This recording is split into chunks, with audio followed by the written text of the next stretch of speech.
Miles Flat Podcast. A companion podcast To the Culture Culture War. War. Hooray, Hey. episode 8. Episode 8. Wow, 2 yeah. months of this shit. I know, yeah, I know. No. Only 92 episodes until we don't have to do this anymore.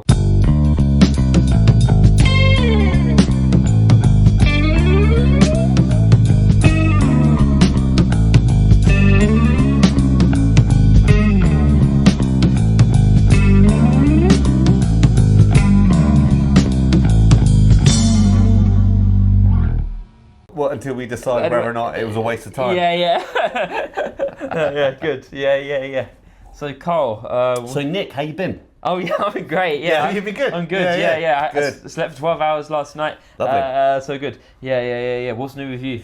What's new with me? Let's go. I ran an Indian comedy show yesterday. Oh, yeah, that's good. Yeah, that was all right. You didn't perform? I didn't. No, that You haven't learnt Hindi? No, I haven't learned Hindi. Oh. Whatever was happening must have been funny. Because they were killing. They were absolutely killing. But they could have been talking about me for all I know. They just did It could have been two. It could have just been 2 shows of I don't even know the guy's name. I'm sorry, dude. He was very nice. He's very funny. I can't remember your name. And he was absolutely murdering. They could have just been talking about the one white guy in the room. Wouldn't it be funny? Who was sat next to a sound desk going, "Huh, you guys are having a good time." That'd be so funny if they were just doing hack like racist And they were just anti-white material. They were just doing white people jokes directed at me. And I'm then like, about you specifically. I fucking put these chairs out, dude. Shoes on the other foot now. Well, I'm glad you all had a nice time. They're just like, oh, thank you. Oh, we had a lovely time. Oh, goodbye. There you go. Yeah. What a loser. What an idiot. Well, so nice. that was fun. That was all right. I mean, I agreed to do it because I thought it was going to be like a British Indian comedy show, and I thought I would never be in that space normally, right? Why would I ever be invited to things so I could hear about? Was it an Indian comedy show? Yeah, they're all talking like Hindi. Yeah. No, I didn't understand a word. Yeah. I didn't have a clue. Hindi sounds right. It was one of those languages. I don't know, dude. I don't know. Everyone was very nice, I think. That's good. Yeah, it's fun. I had a Battlefield promotion on Friday. A Battlefield promotion? What does that mean? I was supposed to open Jesters, but the MC was ill. Sam the Hawk Hawkins. Yep. Shout out Sam. He was ill, so I had to MC the show. So it was it was good. Is that good or is that a slight pain in the ass? It was a slight pain in the ass. But I know what you mean by Battlefield promotion, like kind of, all right, I will do this. I will do it. I had some other plans that I'm gonna apologise about. No, I wasn't late for, but I could have been late for. Yeah. Yeah. Quite a gear shift in headspace as well. Yeah, right? and also they had to get quite like it was a Battlefield promotion, not just for me, but for the opener on the opener on the lineup. Why? So they had to because they were supposed to be middle, I guess. They wasn't supposed to. They had to get someone. They had to find someone within like an hour to do it. Right. I actually got Dan Chielty. He could have done it, but by the time I got Dan agreed to it, they found someone local to do it. Shout out Dan Chielty. So yeah, who would have made my night easier? Yeah. And the opener was a nice guy, but just too new to be opening at a 15-minute spot on a Friday night. Yeah, where people have paid £12. Still would be great anywhere else and was a good act. Yeah. But I just had to step up to it, and so I got them going. But they were still. I did a good job emceeing. But they still were a bit like, need a bit of confidence in the room. Could they tell that there was a bit of chaos in the air? No, they couldn't tell. It just is, you know, these semi-pro comedy nights where they don't know anyone on the bill. Yeah. So even though they're having a good time, that first section is still quite hard. Yeah. So they were laughing and the energy was up. Yeah. But then they weren't like, it wasn't like Angel Comedy Delirious. Like you need to come out with you've done that gig. You still need to come out with a bit of confidence on Friday night. Yeah, you need to be a bit bold. Yeah. And the opener. The thing is with that gig is that it's marketed really well, it's advertised really well, and the space looks really good, but it's small, and I think audience members get shocked about how small it is, and also when they go to the bar, they are sat next to the comics. Also, Friday night expectations are high. Yeah. And the opener, bless him, he wasn't really sure what he was saying. Had an existential crisis on stage, and then finished 5 minutes early. Yeah. did 10, and then and I had to be like, oh, I'm gonna do all of I'm gonna do 5 minutes of material now to build up some confidence. He'll be all right, man. Yeah. He'll go lick his Anyway, wounds, I don't think this. find I don't another want to be. Anyway, there's great space. I'm not digging out jesters. No. But it was just one of those things. But it meant that I was like, it was a bit like you build the audience up and then they're like, oh, you build them up again. But the headliner Ollie Horn landed it, and that's the important thing. So that's how it goes.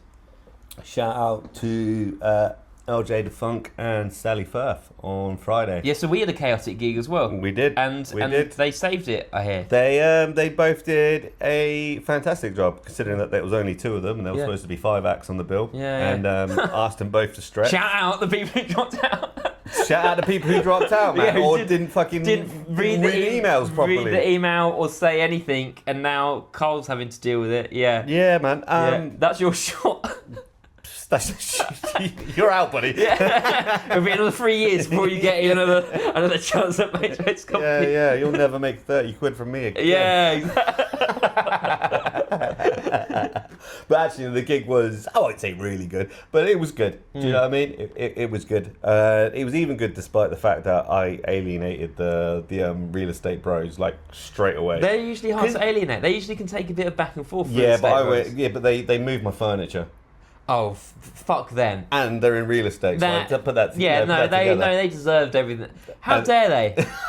So annoying. And when you're the only one there, you're like, well, I can't deal with that. Yeah. I can't deal with that. I've just got to play with whatever the thing. So I went at them straight away, and then the other audience members, luckily, they were like, oh, oh, this is fun.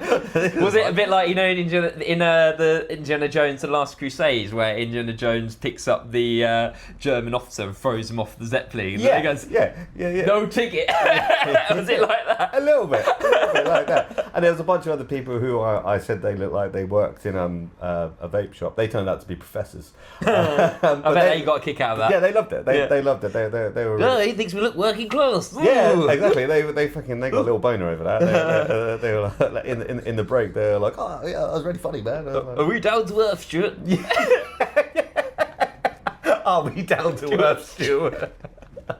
The angry man at the start of the show seems to think we're cool. You made some people's day there. Yeah, no, I think I think the real estate boys they sat there with a slapped ass most of the night, but everyone else laughed at their expense. So, yeah, it was a fine show. If we're going to sacrifice anyone, we can sacrifice real estate work. Yeah, don't come back. Yeah. So that sounds good. And LJ Defunk had a great set. LJ Defunk had a really good set, man. That guy, I was a bit like, oh, I don't think enough people have come. But to be fair, that guy kills. That guy absolutely kills. Demolishes it. Yeah, he does. Yeah. He's good. LJ's sack is great act. Solid undeniable. Undeniably good act. Yeah. Very good. Very good. Very funny. And then Saturday was my birthday drinks, which I was there was a real because after you do comedy and you have your comedy friends and then you have your real friends. All right. Right. And then, real friends. Oh. Yeah, the one. Yeah. Well, people you got the back history with. And then you sort of get to the point where you're bringing them all together, and I was quite worried about it. It was going to be like, is this going to work? And also there were some key figures missing. Oh. You were missing. Oh yeah. So, we had a. You were up to something. I don't know what it was. I don't know. You're busy doing something. I don't know. We had a separate party for you with me at. We did. Yeah. Anyway, just continue. And Collins was obviously was working, was doing his bit for Oktoberfest, filling up steins. Oh yeah. And Joe didn't ride till late, but actually it was fun. Everyone sort of gelled. Yeah, gelled very nicely. Did they mingle? They mingled. There was only 5 of us. There's no choice but to mingle. Okay. Yeah. And we got me and Dan Kilty got spotted as well. By who? By some. No, this is funny. This is cultural podcast. Oh yeah. So there was she was very nice. Racist. A very nice Jewish lady who came up and was like, "Oh, you guys, we saw your show at Purple Turtle with Jacob Hawley." They recognised Dan, and then they recognised me, and you guys are so funny, and blah blah blah. That was nice. That was a little boost at Milk Bar. The thing that she said which made me laugh. Now, maybe I don't know. We'll see if we edit this out or not. But she kept saying, "I'm Israeli." She was very drunk. She's like 4 shots drunk. She goes, "I'm Israeli, and I'm for Palestine." Okay. But I think 4 is a funny. And I said this to her because I was drunk as well. Oh, God. 4 is slightly less committal than 3. You know what I mean? You went there. I went there. It's my birthday. I was like, it's good that you're for Palestine, but it's like, it's not quite river to the sea. It's more like river to the pond. You know? It's like, I don't know about 3, but I hope their lives. You know what I mean? River to a slightly smaller river. Yeah, river from the river to the lake. Hey, let's not worry about the river. How about a desert? Okay. You guys need a well? I don't know. Or did that end well? Yeah, she was smashed, man. Oh, she was on board. Funny. Yeah, she was fun. That's all right She then. was a good laugh. Yeah. There we go. And then I think another one of our crew probably tried to. I don't know how that went, but I left before that. But yeah. You left before that. I'm old. All right. And one of our friends, Khaled, stayed around, and maybe I'll ask what he got up to later. Did he try to free Palestine? I reckon he was trying to free Palestine. No, tell you what, I think he was for Israel that night. I don't think he had any loyalties to anyone. No, suddenly he was like this two-state solution. Maybe it isn't going to work. Maybe we should just let the people who share our values control the region. This would have been a good one to get Khaled on, actually, because I think he had quite the night, because we saw. Oh, did he? We bumped into a friend of mine's older brother who's famous for having a massive cock. That's what we know him as, Big Jim. It's not his real name, but everyone knows Big Jim, right? And Khaled didn't believe this, right? Because Khaled's a black dude, and was like, "Hey, man, no way is he going to be more hungry." Oh, so we had a dick measuring competition. Well, we said we were at the top of Milk Bar. That guy down there has got a hog, like the biggest hog you ever seen. Khaled went, "No way." So Khaled went downstairs outside and was like, "My friends up there say you got a massive dick," and Big Jim whipped it out right in front of me. Oh my god! And Khaled came back and went, "I never knew white man's dicks could be that big." Okay, well, it's been a good weekend for white people then. Yeah, man. Yeah. You missed a good party, man. Yeah. That's good. It was for Palestine and big dicks. Okay, well, that's the name of the episode. Yeah. I think Carl's getting a lot of clips this podcast. He's come out firing. Pow, pow, pow. I was feeling a bit under the weather for you guys. There you go. Now here we go. Well, sounds like a great party. Yes. Yeah, it's right. It's fun. Yeah. Good. All right. So what's going on with you? Not much. Okay.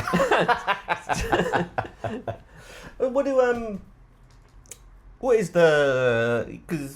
the far left view on the old ID cards? That's the thing at the moment. I've not been paying attention to any of that this week.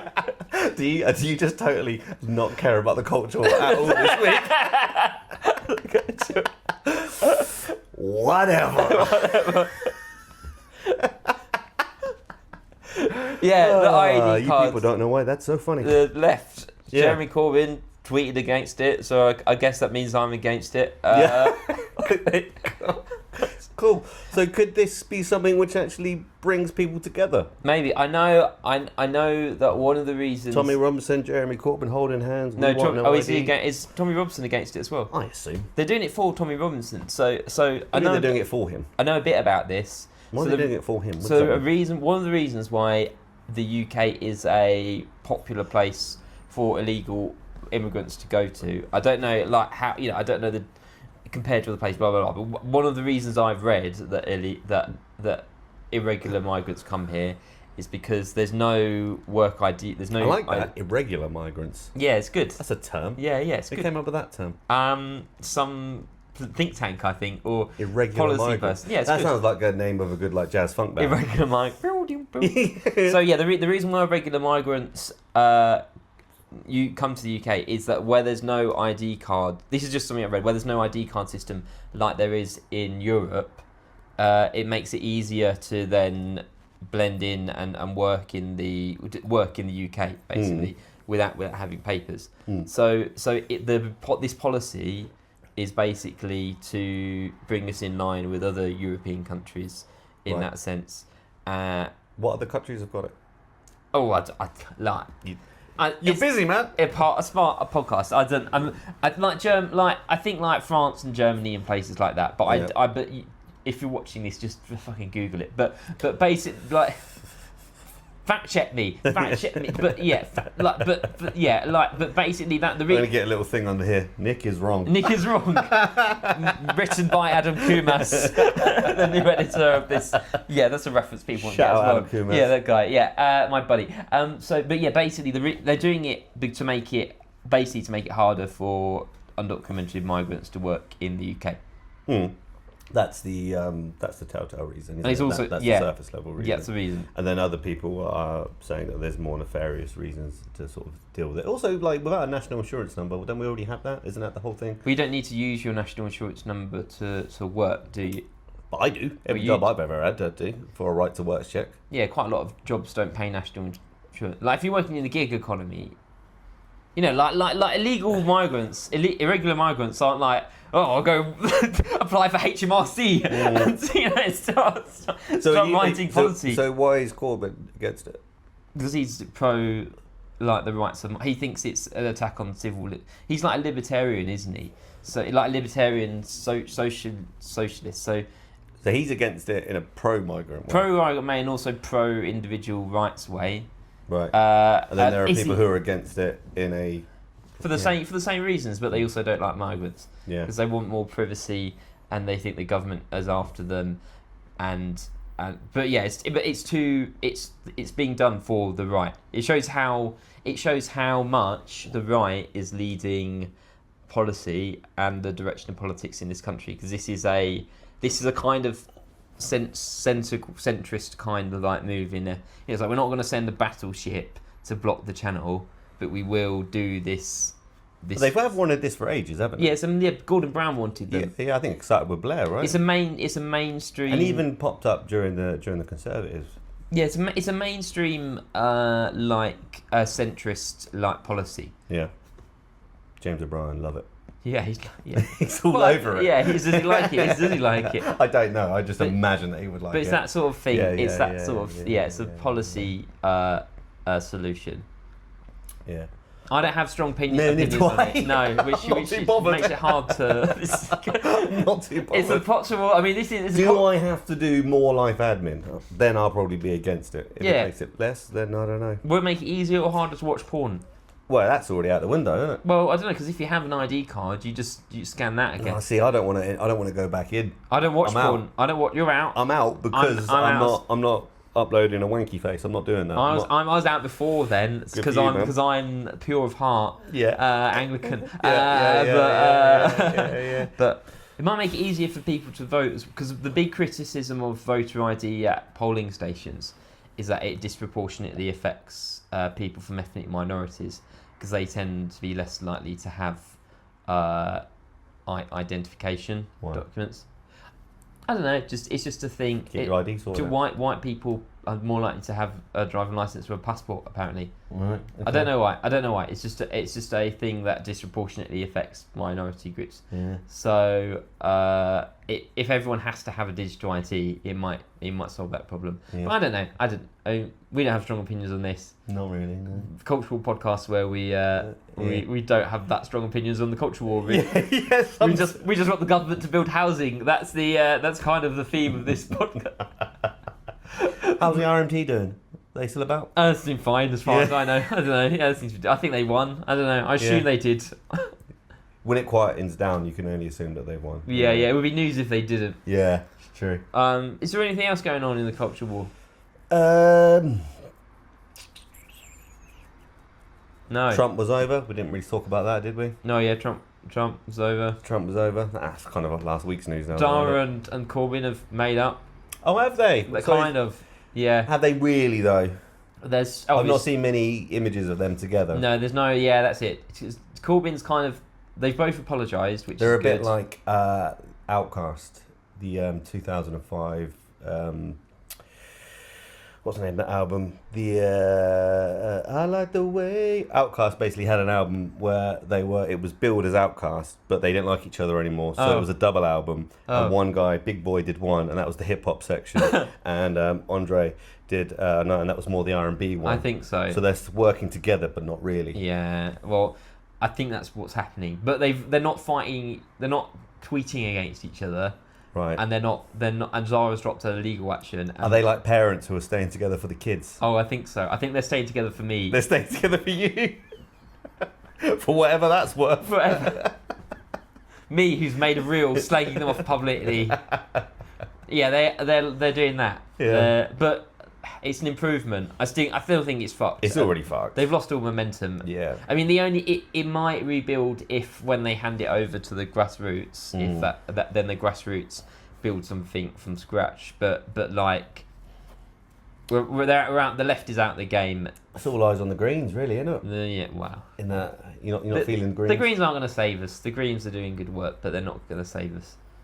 Maybe they will. Maybe the guy who hypnotised women to think they have bigger boobs will bring about the next phase of history. That was his thing, wasn't it? Yeah. Maybe that's what all hope of. I mean, I think that sounds like quite a good candidate to take on Donald Trump. Yeah. Doesn't it? When we said left wing populism, that's what we meant. Yeah. We'll give you universal basic income and bigger tits. What platform? Yeah, what platform? Yeah. Britain get behind that. Yeah, great. Yeah, that will get the average man on board.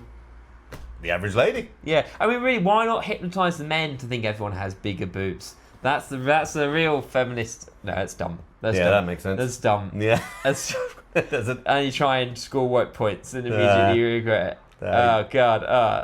That's a bad. That fell apart. He has apologised for that as well and handled it quite well. I'm sorry for making a living as a hypnotist, pretending you've got big boobs. Yeah, what? That's quite like. That's not the worst thing people have done in the past, is it? No, but it does. It is a bit shady. There is a bit griftery about that. What, a hypnotist? Now your boobs are big. A hypnotist grifting. Yeah. Now you're heading up the Green Party. Yeah. I do quite like him though. He's got a bit of spunk. He does have a bit of spunk about him. Yeah. Yeah, I saw a good clip. We're doing that thing with podcasts, talk about the podcast. Yeah. But he had some podcast with Gary Stevens on, and what's his name? Green guy. The Green Party leader. Zach Polanski. Yeah. And Gary was like, because Gary backed the Green Party last time. Yeah. And he's like, are you backing us again? And he was like, no, I'm basically using you to make Starmer scared and then have to take on my part and take on my policies. Yeah, fair enough. Because I don't think you guys are actually going to get it done. But if I put pressure on you to talk about them, maybe that will be enough pressure on then Starmer to take this on. And then Zach was a bit like, oh. I thought we were buddies. Visually sad. Yeah. Visually disappointed. Yeah. And then he was like, your boobs are big. Maybe you can hypnotise rich people to pay their tax. Bow, bow. Hey! Oh yeah, that's the good thing. Yeah, because he's kind of like he's sort of like a woke Darren Brown then, isn't he? Yeah. Maybe he shouldn't be leader of the Green Party. Maybe he should be a masked vigilante. Yeah. Yeah, that's better. That'd be good, yeah. Zach Polanski's got a sexy name as well. Yeah. He'd have to use a different name though. What would his superhero name be? Green Tits. Green Tits. Creative right here. Look, the ideas, man. I'm doing a joke writing course. 90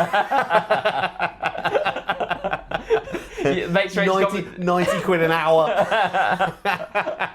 Yeah, we'll do a showcase at the end where you perform to your own family and friends, and then claim to be the heroes of the comedy. Yeah. And not for free. They have to buy tickets, which then we get to keep. Because nobody's ever done anything like that in comedy before. No. Yay, burning bridges of the podcast. Hey, that wasn't like, that's multiple shots fired at too many people. Too many. Yeah, so come at me. There are too many people exploiting people for anyone specifically to be directly affected by that. Yeah. Yeah, although I did have one person in my brain, but it's not. Yeah, I'm thinking about, yeah.